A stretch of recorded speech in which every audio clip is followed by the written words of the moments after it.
All right, welcome to the Bryce Eddy Show. So today my guests are some warriors when it comes to fighting for life. I've got a couple of guys that are from Apologia Ministries, which I'm a big fan of. I've had Jeff Durbin on the show before, and now I got a couple of his warriors with me. So Luke Pierson yep. and Daryl Groves. Right? Yep. Okay, yeah. See, I'm fasting. I've been fasting for 2 days here. I just got Really? some bone broth though. And bone broth never tasted so good, but my brain is not as sharp as it was. Not that it was sharp before, but anyway. Yeah. Well, hey, introduce yourselves. Tell me first, what's your background, real quickly. Luke, we'll start with you, and then let's talk about how you guys came to be in Arizona and fighting the fight. Yeah, I appreciate that. So I actually planted Apologia Church with Jeff. So our families go back about 17, 18 years now. So, well, and you got the beard. So, yeah. I had it first, to be clear. Jeff couldn't even grow a beard, so he's about 35. Yeah. So you were the trendsetter. Yeah, I've had one since about 2002. So it's been a minute. But so we planted the church together. Started Apologia Radio, Apologia Studios, all that. And then I think we're going on year 8 now for End Abortion. I lose track. But we got into that fight basically going out to the abortion mills, saving babies, and we just record everything. And we'd talk about it on Apologia Radio, and people were like, "How are you doing that? Can you help us?" And so it's a long story, but we ended up starting End Abortion now. And I think we're on year 8, and we got about around 1,000 churches now in 7 countries. It's just a banner movement. You sign up, it's free. We give you all the resources. It goes through your local church, so it has to go through your pastor. And we're just training people to, go save babies, preach the gospel.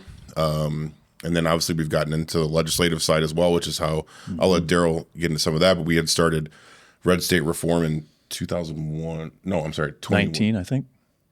I think it was 21. I lose all my dates. I think it was either 20 or 21 we started it. Yeah. It might have been 20.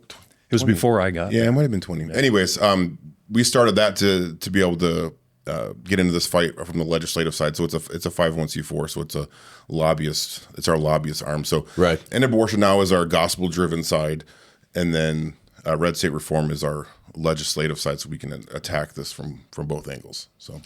Yeah, well, I appreciate that. I mean, I saw Jeff, based on just the videos and the YouTube clips and things like that, doing such a great job, on the streets and, all of his just witnessing, both with the, and the pro-abortion crowd, but also with like the Mormons and everything else. And I just think he does such a masterful job. And so kind of became a fan. And then there was a rally. I'm on one of Charlie's boards at Turning Point, and there was a rally where Trump came out in 2020, and I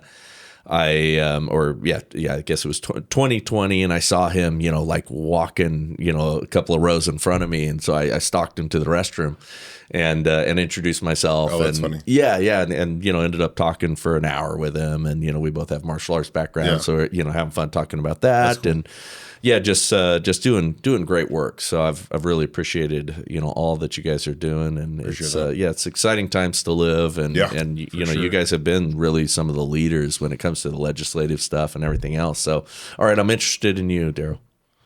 Okay, thanks. So I come from the Pacific Northwest originally. So we lived in Washington State, my wife and I, and we have 3 adult children.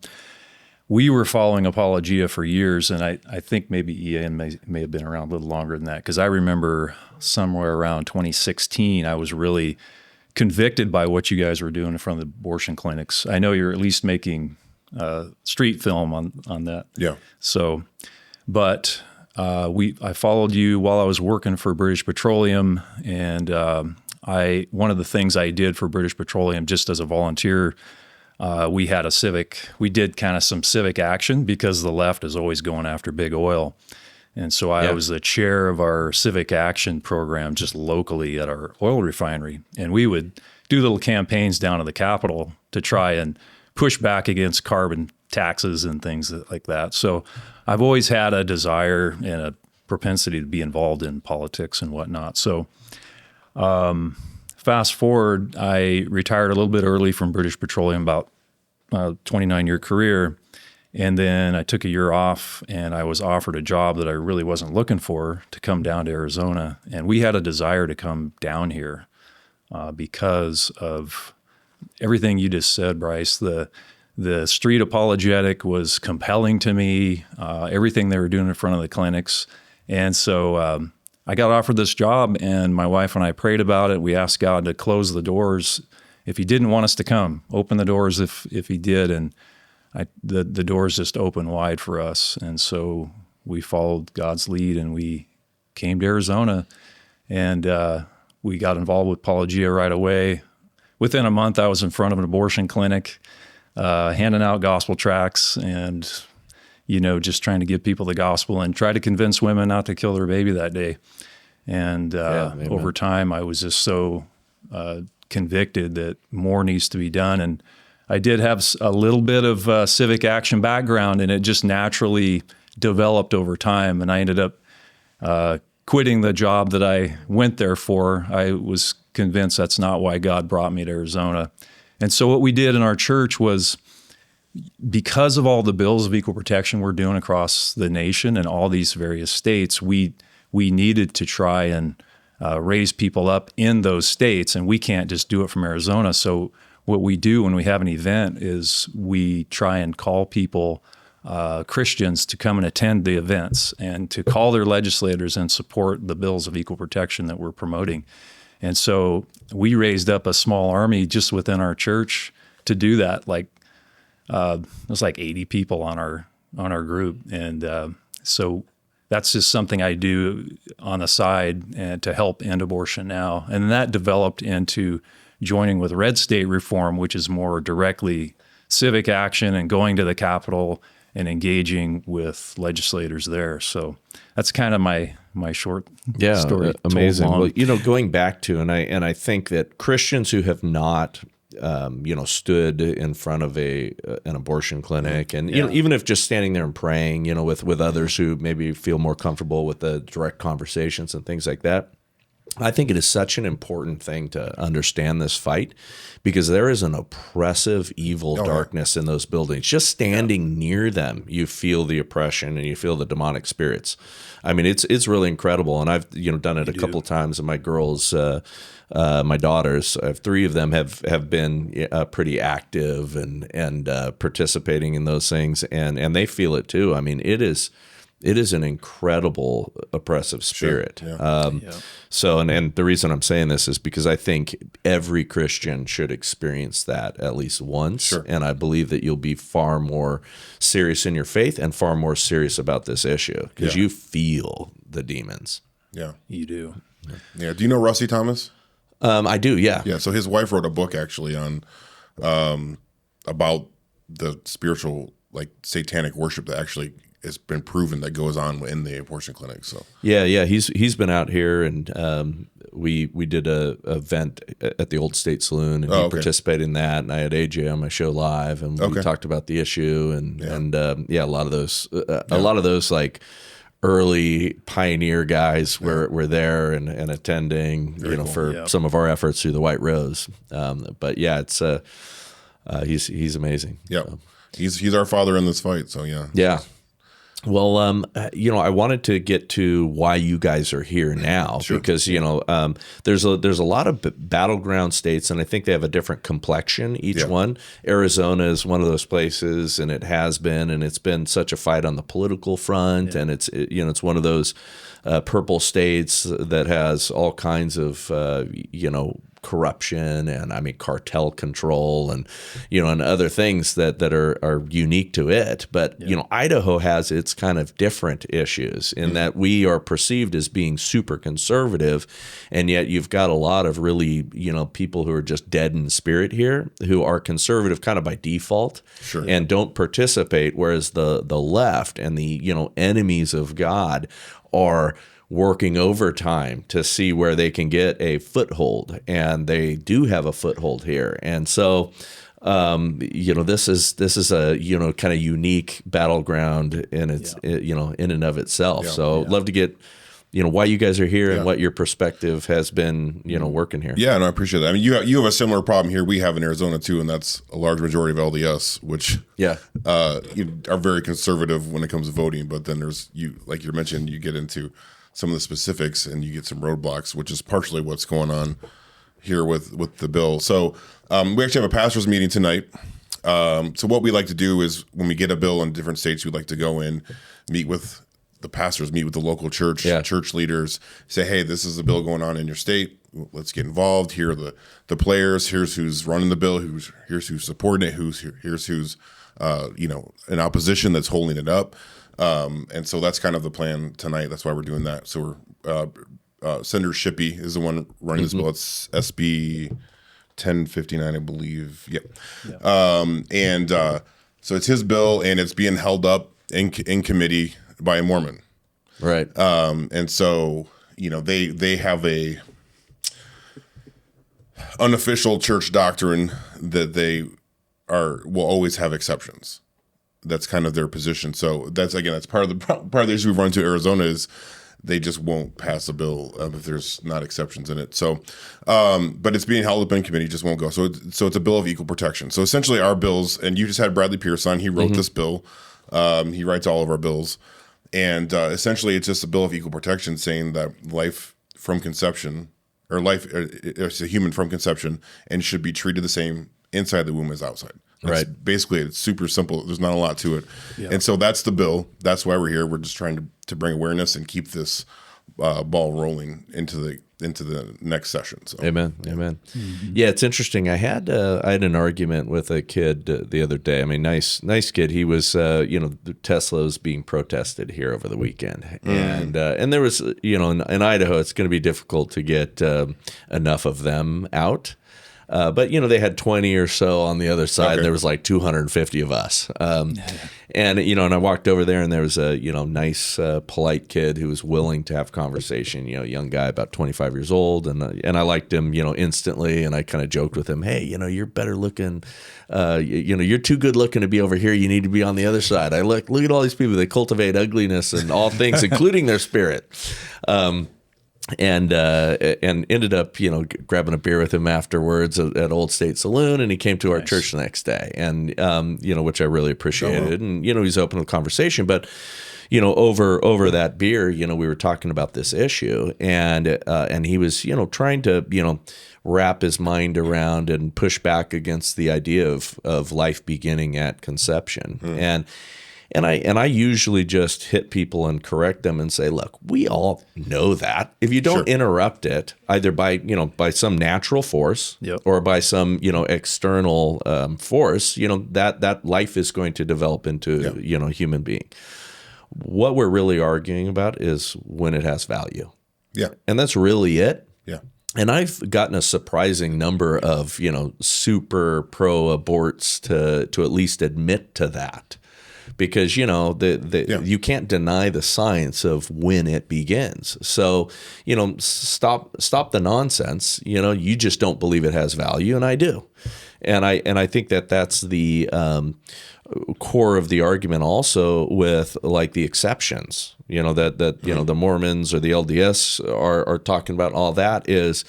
If it is a product of rape or incest, they're suggesting that it has no value or it potentially has no value. And, maybe we should make an exception. And I think that's, obviously clearly not the case in what, God communicates to us. Sure. Yeah. Yeah. Yeah. I mean, I noticed a shift in that argumentation probably about 5 years ago. It went from, this is life at conception to we don't care.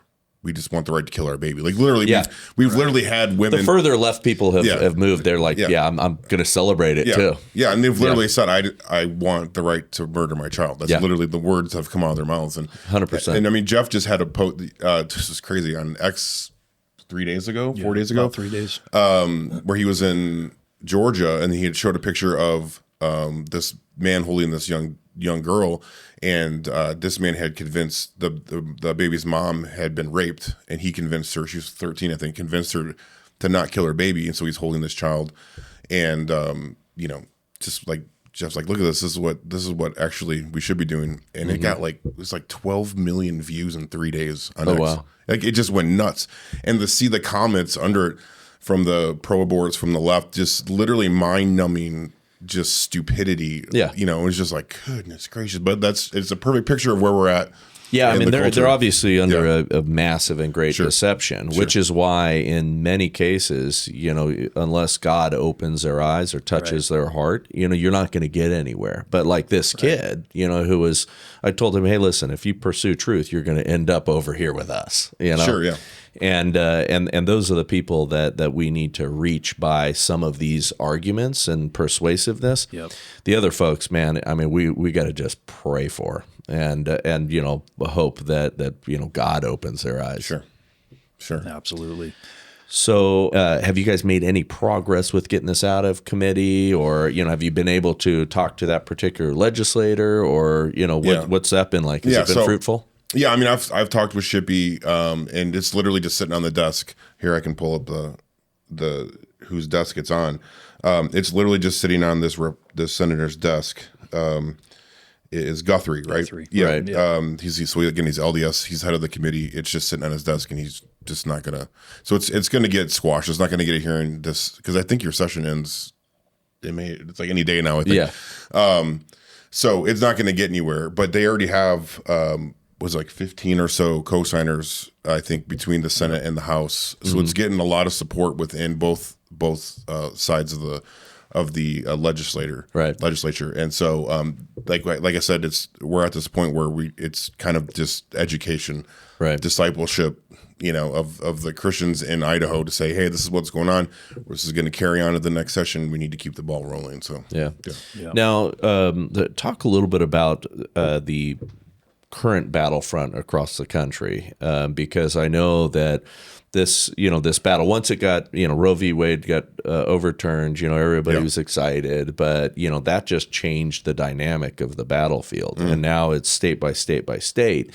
And there's been a lot of defeats. What are you guys seeing with legislation? Where have we been successful? Where is it failing or falling flat? And what do you think the prescription really is? We did a little analysis.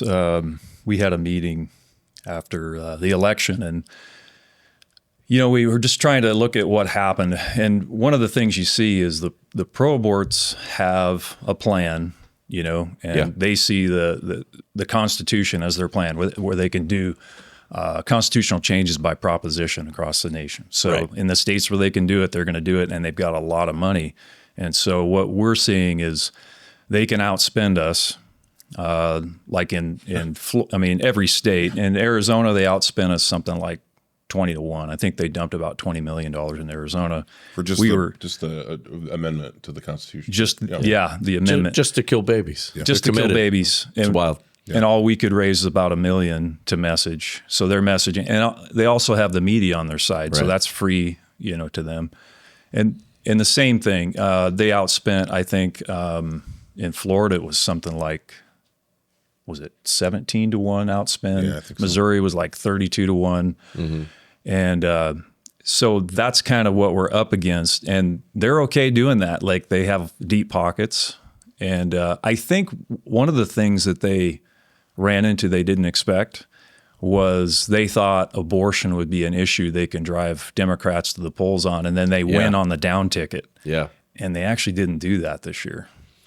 No, there's a you know, monumental and massive sea change happening. Yeah, and you know, and I want to see that momentum carry on. Let me ask you guys. I mean, where were you guys at in voting for Trump? Because I argued you know, this fruitfully with a lot of friends. I mean, and you know, and we are friends here. Sure. You went back and forth with Zystoft, I believe, right? Oh, I went back and forth with a lot of folks, you know, and saw this differently. And you know, for the record, man, I'm an abolitionist. Yeah. I want to see the total and complete end of it, but I'm also a strategic guy, and I understand politics, and I understand the state of this nation. So I have a little bit different view. But I thought, you know, Ben and what he was doing was fruitless. Sure. Yeah.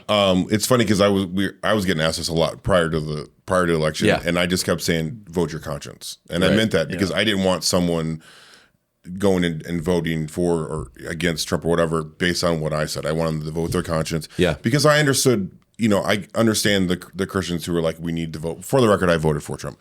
Yeah. I understand the arguments why we're voting for him, but I also understood the conviction of people saying I can't because of his stance on abortion. I get that. Like, and I'm not going to tell you to squash your convictions on it. Yeah, and I didn't either. I mean, I wanted to persuade some of those folks, but I was frustrated and mad and sometimes genuinely pissed off at some of the the folks that can affect tens of thousands, and have people who listen to them.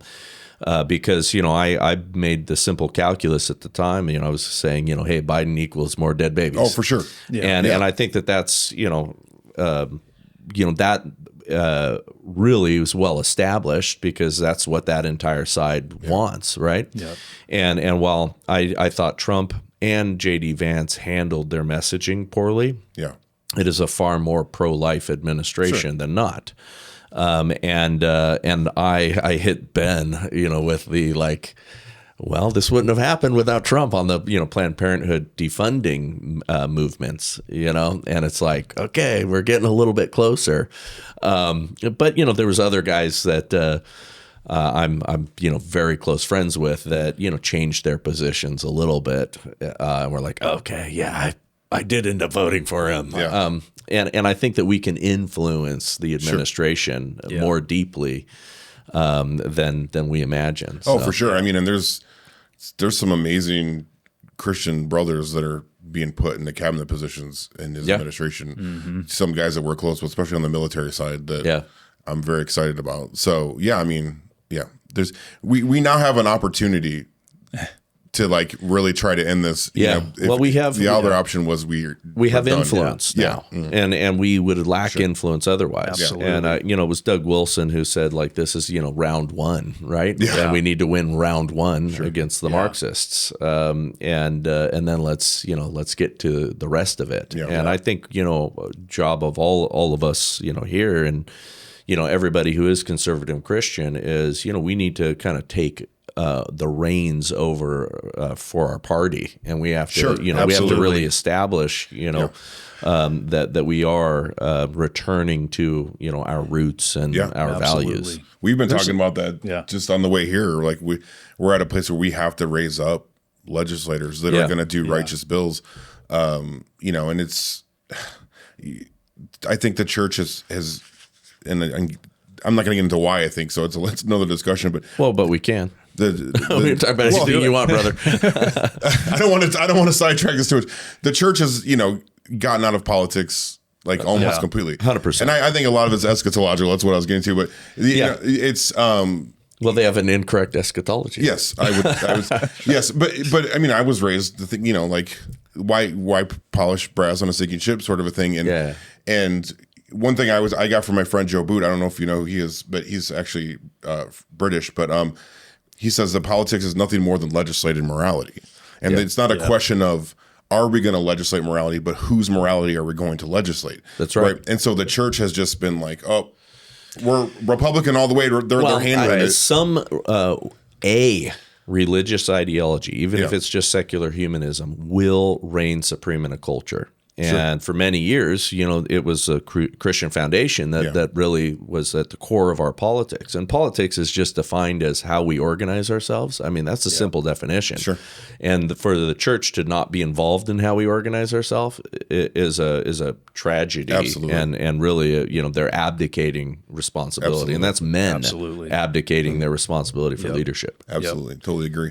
So we agree. We got to, and if you want to talk to that, you can, because I know this has been on your heart a lot. But we got to raise up faithful men that are going to enter the fight. So I agree. We do. If we don't do this without the gospel and Christ and the law of God, then there's no foundation for it. I think we've been trying to do this Christless conservatism, as Jeff likes to say so often, which doesn't work. It doesn't work. You just end up compromising. Yeah. Over time, that's what happens. That's how you get Kevin McCarthy's and those guys. Yeah. So we have objective truth that we can point to say abortion is wrong. And as you know, I'm sure, Bryce, that there's this argument on the street, is there such a thing as truth? Is there such a thing as objective truth? Which it sounds like you had a conversation just recently with a young man about that. Yeah. And so there's a whole foundation that has to be laid in order to do away with any evil. You know, it can't just be because it hurts. It can't just be because I think it's wrong. You know.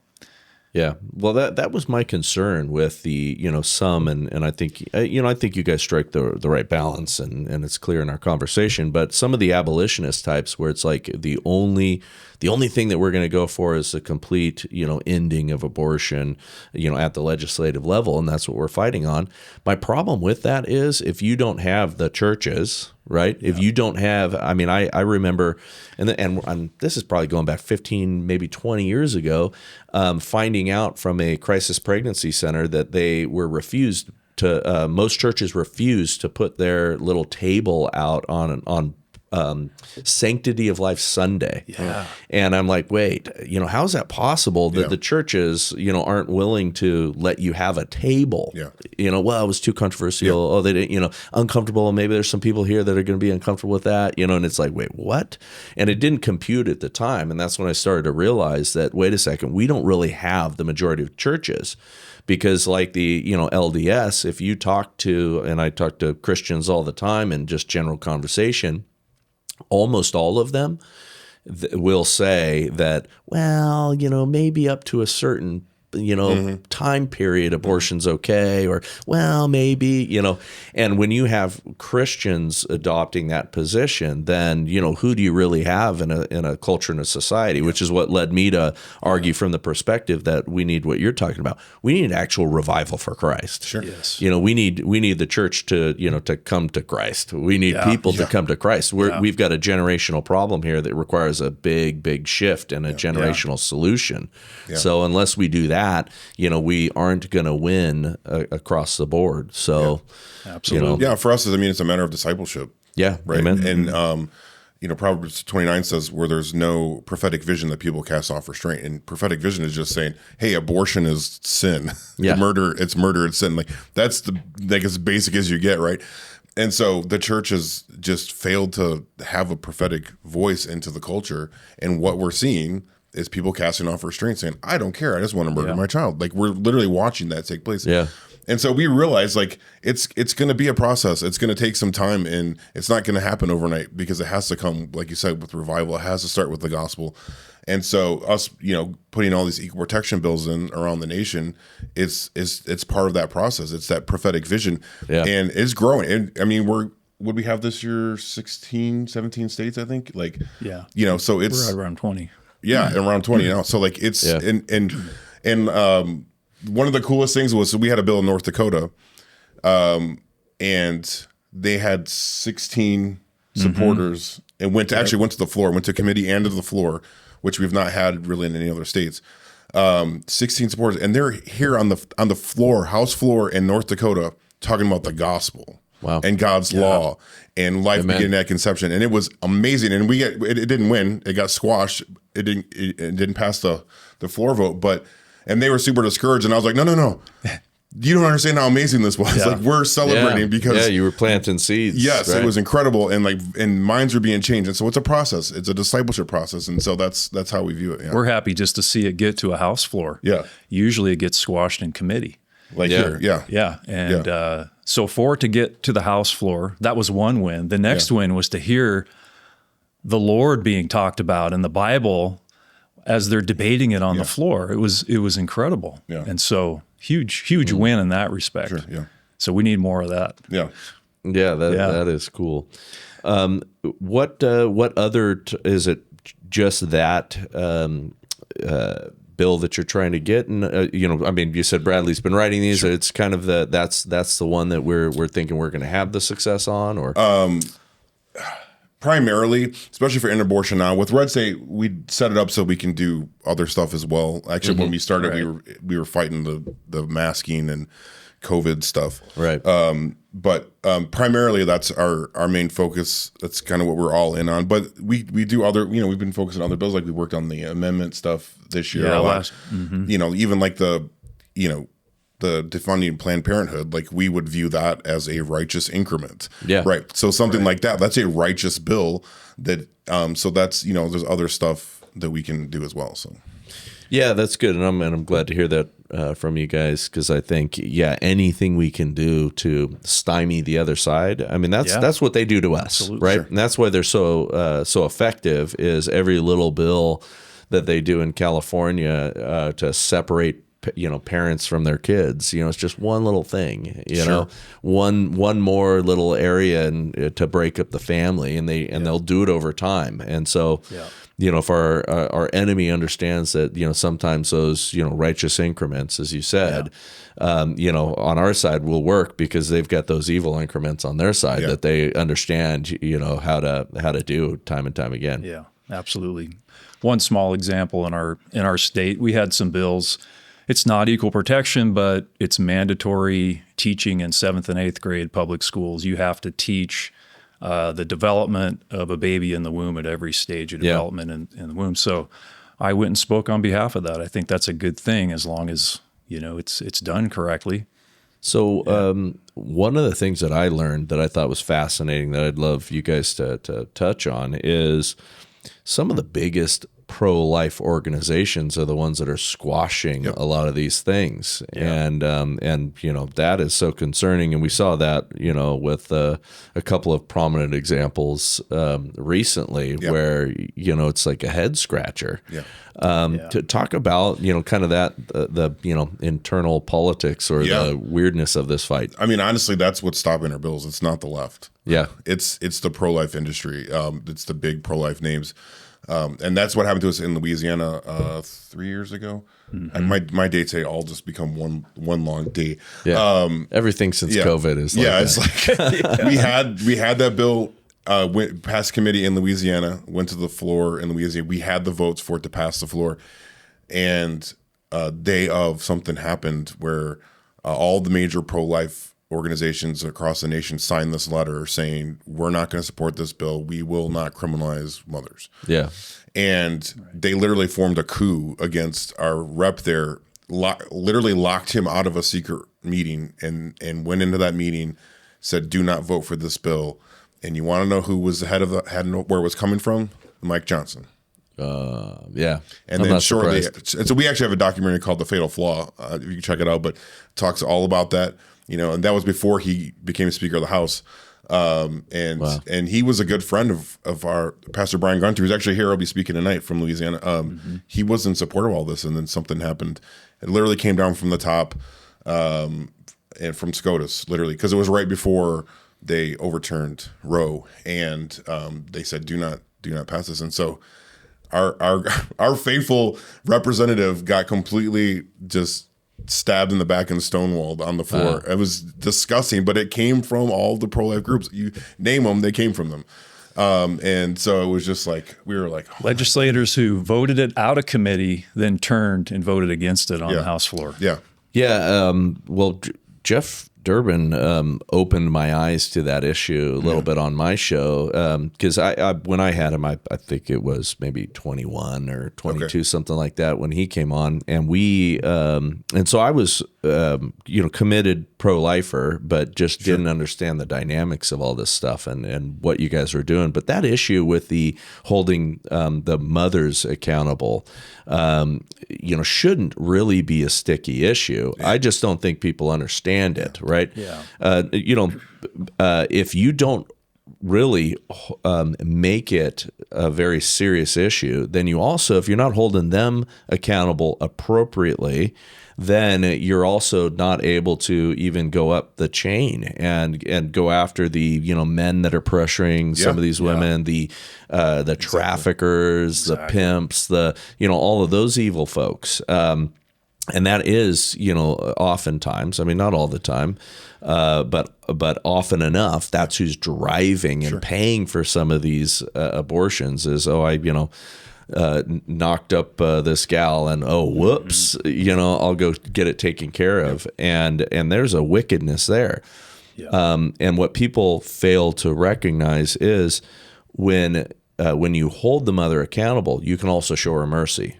Exactly. And that's where, we need to be concentrating is, having good judges that, in those situations, recognize, what the issue was. But if you don't hold mothers responsible, then you also don't tell the truth out there in the atmosphere so that these women walking into these clinics think it's okay, but if you're telling them, no, it's a serious offense. And then I think the level of gravity rises. Yeah, you're exactly right. I'm glad you see that. Yes, it's going to help hold the women accountable who are guilty, which is a lot. If you've gone to an abortion clinic, and they know exactly what they're doing. Some are victims. Most of the time, some are victims, but they are not all victims, and that's what exactly. Students for Life and some of these others want to claim. Is they're all victims, and our bills would protect those who are victims because just like any other murder, it would have to go to trial. And those who are guilty will be held accountable. And if the woman can be proven to be innocent, that she was forced or coerced or whatever, like she would be vindicated. And the man or whoever else is guilty, they would be punished. That's the whole point. That's how we treat murder outside the womb. And that's the whole point. Why aren't we treating it the same within? And these bills, and this is what drives us crazy, is these bills, nowhere in the bills does it say we're criminalizing mothers. It just treats it the same inside and outside the womb. But that's the argument from the pro-life industry. Is they literally will say we will not criminalize a mother even if she's guilty. And so I know you guys have really strict abortion laws here, except for the exceptions, which is great. But a mother can at will murder her own child with no punishment via DIY abortions or through the pills or whatever. And that's the problem. The pills are a scourge. I mean, that is one of the things that I find interesting, and maybe you guys can talk a little bit about that for the audience. I've talked about it before, but what's the percentage now that are just being handled by the pill? I've heard it's over 60%. I'd heard 62, but I mean, and rising. So I think that won't stop. Oh no. As technology improves, so can how you murder your own baby. And so if you continue to write in exceptions for the mother, you're really not pro-life. I mean, you're just showing that 60% of the babies that are murdered you're okay with, and so it's just very inconsistent. Well, and what people I think also don't really understand is when you allow for the exceptions, I'll say this all the time in debates. I'll somebody be like, well, what about rape or incest? Okay, hey, if that's where we're starting the negotiation, what if I give you that? Are you ready to eliminate all the rest? And of course, that's not really the issue. They never are. And so by allowing the exceptions, you're actually saying that you're in favor of it all. And we should be having the mentality that look. You don't need to victimize a little girl twice. I mean, how horrible is that? And I don't think people understand the trauma that's involved. Oh, let's traumatize them twice, rather than, bring them into a community and help them. And I mean, even the percentages of those, I think it's less than 3% is fall into that category. 3% is high. 3% is like you being super generous because all the stuff when you really drill down, it's much closer to 1%. It's not even 2% if you really dial down on it. I mean, it's so that's just a game that they play to push pro-lifers back on their heels. And I refuse to play that game. Well, I appreciate that a lot. I mean, it's one of the most disgusting things I've ever seen is you can go on YouTube right now, type in DIY abortion, and there's videos of ladies showing you how to kill your own baby in your womb, and women are allowed to do that at will. Every pro-life state in the nation that says abortion is outlawed, a mother can do that at will and have no penalty. It's disgusting. That's horrific. I didn't realize that. There's paid for services that will fly you out of your restrictive state to a state where you can have a surgical abortion as well. There's donors that will pay for helicopter services, plane services. I'll have to look up the website, but you could. Horrible. I'll send it to you later. You can look it up. Wow. Well, I'm optimistic though. Because I think that there has been a massive sea change. I agree. In a bunch of things that are going on in our culture. And I think that it's going to affect this movement as well. I don't know how much you guys are paying attention, but young men graduating high school right now are far more conservative than they ever have been in in generations at this point. And so I see a real possibility for that generational change. And I think that that's what we need to be praying for. Where are other areas that you guys are optimistic? Well, I think a lot of what you're talking about, I think, is the result of people going through COVID. Mm-hmm. Right. And so a lot of these young men you're talking about, it was a great awakening. It was. And it revealed our cultural idols. Yeah. Right. It revealed that a lot of pastors are fake. Yep. That are cowards. Oh, and they weren't willing to stand up and fight. And so a lot of these young men you're talking about saw that. They've lived through that. And so they're saying, we need to do something about it. The problem we're fighting with now is some of those some of those being red pilled have taken it to the opposite extreme at times, where the pendulum swing it all the way the other way. Are we talking about the woke right guys? Or and that's a whole nother conversation. But so we're in the fight of trying to get them back more. Well, how do you see that, man? I mean, let's talk about that a little bit. How do you see that manifesting itself? And how would you define that? Yeah, so because by the way, I'm in complete agreement. Yeah, I think this is a good thing to talk about. This has been a lot of my stress the last 6 months, so I'm trying to stay out of controversy as much as possible. But no, dive in. Come on, that makes good pod. I can share some thoughts. I need a break from it. What we're seeing a lot of it, honestly, is guys that are have all of a sudden there's a movement for praising Hitler. Being anti-Jew and being anti-Semites and becoming all about the white race again. Guys literally saying that Hitler was a Christian prince. That's the extreme we're talking about, pendulum swing. Oh, and it's very real. Yeah, it's very real. No, there's a lot of people that are deceived on that side. Sure. I don't know how familiar you guys are with Dr. James Lindsay, but he's a buddy of mine, and he's been kind of doing the steady drumbeat on the woke right. There was the woke left and then the woke right. And, we need to recognize and push back against that. And no, I'm facing it because, there's people that certainly, we can criticize Israel. It's a secular government. We can criticize behavior. We can criticize the behavior of the Jews in Hollywood and people who are doing bad things regardless of their race. You're not anti-American just because you criticize our government. You can do that. Yeah.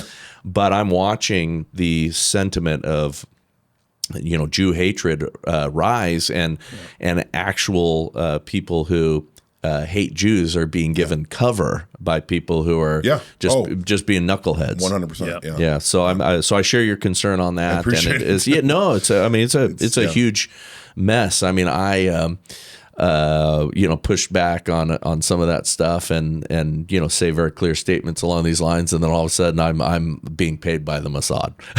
And it's like, okay, all right, exactly. That's just a telltale sign of that pendulum swing when you start receiving just crazy accusations with no receipts. It's like keep cashing those fat checks. Come on, man.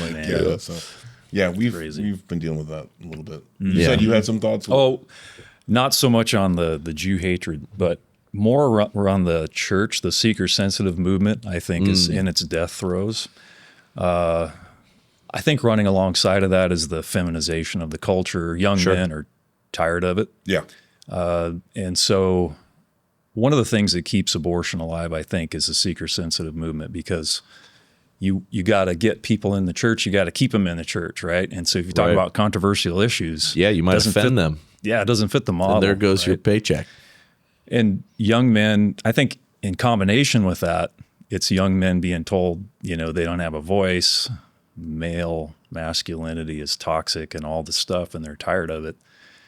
And when you read your Bible, you don't get that. It's only imported, right? It's not actually from the Bible. Mm-hmm. And so you're seeing this shift, I think, from kind of leaving those kinds of atmospheres into more robust churches, which is a good thing. Yeah, I've talked on several podcasts about the difference between nice and kind, and that nice is a weakness, and that's what our churches have become, is nice, right? And nice is passive, nice is weak, nice you're incapable, nice you don't have anything to really bring to the fight. Yeah. Kind is decided from a position of strength. I've got all this on board. That's good. I can, I'm a dangerous man, but I've got it under control, and I'm choosing to be kind. And there's a big difference. All of our churches got swallowed up by that feminization and you saw it in a lot of the music and everything else where, Jesus sounds like a boyfriend. All of that has crept into so many of these churches, and I'm excited to see it move in the other direction. And, you have that with a lot of the more, Reformed churches, or you have a more distinctly masculine-led group, or you're seeing a lot of folks gravitating to Catholic Latin masses and things like that. And it's a lot of these young men that are looking for something. Well, if we don't provide them a strong masculine biblical model, then they're going to be running to an Andrew Tate or something, or, praising Hitler, which, how did that happen? There's a void to be filled. And so they end up with the Tates and the weird conspiracy theories that we're talking about with, the Jew hatred and everything. The denial of Anne Frank's diary. And I just read last night. It's like, come on. Yeah. Anyway. Yeah. No. Well, I think, we're going to fight that battle pretty hard over the coming years, because it's also, and a lot of people don't realize this, and I'm hoping to, there's a couple of folks I want to get on that'll talk about this, but there's great evidence that it's being ginned up by our foreign adversaries in China, and there's money behind the movement to raise those ideas up, because that will cripple the conservative movement. That'll destroy the momentum we have if all of a sudden we're fighting these dudes that are adopting Hitler as their hero. Or seeing a lurking Jew behind every corner. It's like, come on, get off it. Yeah. One thing that makes me optimistic too is I've been around long enough to see when the left wins an election, the conservatives kind of freak out. In midterms, they'll win the midterms, and you get this activity from the conservatives, which aren't historically activists, right? Well, this time when Trump won, the conservatives won big time, and thanks to Charlie Kirk and people like that. But post-election, I'm not seeing let's just go back to our jobs now and just mind our own business. I feel like we all know we dodged a bullet. Yeah, and we got a lot of work to do. Amen. Yeah, praise God. I don't think many people understand how close we were to actually losing this republic forever. I agree. They were importing a permanent voting class. They were going to try to create a one-party state rule across the country, and they were so close. And it was literally this victory that gave us a reprieve. And I think enough smart people know it's not over. Yeah, I totally agree. And I mean, what's frustrating is, especially as Christians with the church, we should view this as, praise the Lord, He has given us a chance to catch our breath, but we shouldn't just sit back and be like, oh. It's like now's the time to march forward. Now's the time to get some work done and not just sit back. 100%. Yeah, well, I was super impressed with the first month there. I mean, how it's been nice to watch. Yeah, how winning fast, feels good. How fast things were happening. How many really meaningful executive actions were happening. Looking at Pete Hegseth, who I really appreciate, and but watching him change the military standards back to what they should be, just little things like that will have a massive effect in the next few years. But we got 2 years to secure some massive victories to kind of turn this thing around, and if we don't move this fast, then we'll be dead in the water again. Agree. Yes, for sure. Well, cool. Well, how can we help you guys? What are you guys after? How can we help here in Idaho, but, largely with the ministry too? Yeah, no, I appreciate that a ton. Yeah. So, like I said, obviously we got the meeting tonight. I can, you're going to be there, aren't you? I think I got it on my calendar. Okay, cool. Yeah, that's right.